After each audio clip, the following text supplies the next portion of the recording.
Baik semuanya, ini adalah part terakhir dari penyakit-penyakit pada hidung, ya kan, atau rinologi lah ya. Nah, jadi ini adalah 4 penyakit sisaan ya yang bisa. Jadi ada yang pertama furunkel pada hidung, corpus alienum atau alienum, terus deviasi septunasi dan polipnasi. Kita bahas dulu yang pertama. Furunkel pada hidung. Apa sih sebenarnya furunkel pada hidung? Itu adalah folikulitis, ya kan, pada folikel rambut. Jadi pertamanya ada lesi, kemudian lesi tersebut akhirnya jadinya infeksi, kemudian dia akan infeksi oleh Staphylococcus aureus sehingga dia muncul nodul perifolikular sehingga dia nonjol gitu. Jadi furunkel itu semacam kayak bisul ya, mirip bisul gitu di hidung. Furunkel itu kayak bisul pada hidung. Nah, biasanya terjadi pada folikel rambut, makanya disebut sebagai furunkel. Kenapa sih bisa terjadi? Tadi udah penyebabnya, tapi gambarannya kalau misalnya kalian lihat tuh seperti ini kan kayak rambut kan, rambut. Karena ada lesi jadi dia nggak bisa tumbuh, terus juga bisa dia tumbuhnya ke dalam, itu juga bisa. Ya, correct me if I'm wrong, setahu gue begitu.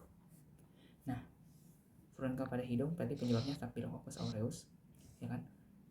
Terus pengobatannya gimana? Kompres air hangat, berikan antibiotik untuk melawan si Staphylococcus aureus, yaitu berupa penisilin ataupun cefalosporin boleh.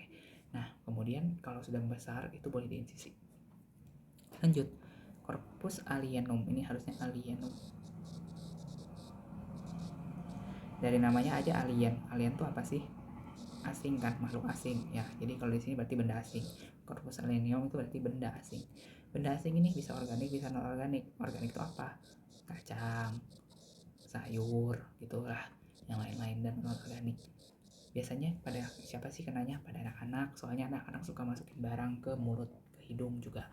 Nah, jadi biasanya bendanya aneh-aneh gitulah ya. Nah, apa sih yang terjadi? Yang terjadi ya obstruksi jalan nafas. Kenapa? Karena kan tersumbat hidungnya. Coba aja lu masukin kacang ke lubang hidung lu, bisa nafas nggak? Nggak bisa kan, makanya. Terus apa yang terjadi berikutnya? Bengkak. Kenapa? Karena kayak dia menggesek gitu kan, terus jadi lesi, terus jadi bengkak. Perdarahan juga karena tadi lesi jadi berdarah. Dan yang paling penting adalah ditemukan benda asing. Kalau nggak ditemukan benda asing, mana mungkin namanya corpus alienum. Bisa padat, cair atau gas, bisa jarum, bisa kecoa nih organik. Kacang, tumbuhan, paku nih anorganik, serangga, cacing dan lain-lain. Nah, ya untuk pengobatan ya ekstraksi lah, keluarkan. Terus untuk mengurangi rasa sakit kita berikan anestesi lokal, lidocaine spray. Berikutnya deviasi septunasi. Deviasi septunasi berarti septunasinya mengalami deviasi atau pergeseran ya. Biasanya dia itu bentuknya belok ya. Beloknya bisa bentuk C, bentuk S. Dia juga menyebabkan obstruksi kan. Kalau misalnya dia geser ke kiri berarti kan lubang hidung kiri ketutup. Kalau geser ke kanan, lubang hidung kanan ketutup. Dan menyebabkan yang tidak estetis. Jadi tidak enak dilihat mata. Kenapa sih bisa terjadi? Karena pertumbuhan tidak seimbang antara kartilago dan septum. Ya kan? Kemudian bisa juga si deviasi ini karena fraktur. Ya, gejala yang paling sering itu anosmia dan hiposmia, sakit kepala dan nyeri sekitar wajah, sumbatan pada hidung, bisa unilateral, bisa bilateral.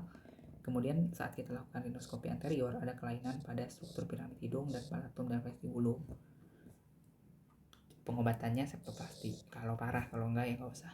Kan yang penting ada indikasi mengganggu boleh, kalau enggak ya nggak usah. Yang berikutnya polipnasi. Polipnasi itu adalah massa lunak putih abu-abuan di hidung. Dia tuh lesi yang bukan kanker, non neoplastik, yang prolaps pada rongga hidung. Ya, jadi dia kayak ada sumbat. Dia tuh menyumbat di hidung, bisa menyumbat di hidung. Bentuknya putih gitu, nggak kena. Kalau misalnya dia stadium awal, berikan saja terapi medikamentosa. Kalau misalnya dia stadiumnya udah mulai parah, boleh dioperasi. Nah, sekian untuk pembahasan penyakit pada hidung. Semoga berguna dan semoga bermanfaat. Selamat belajar, selamat ujian. Semoga kalian semua bisa.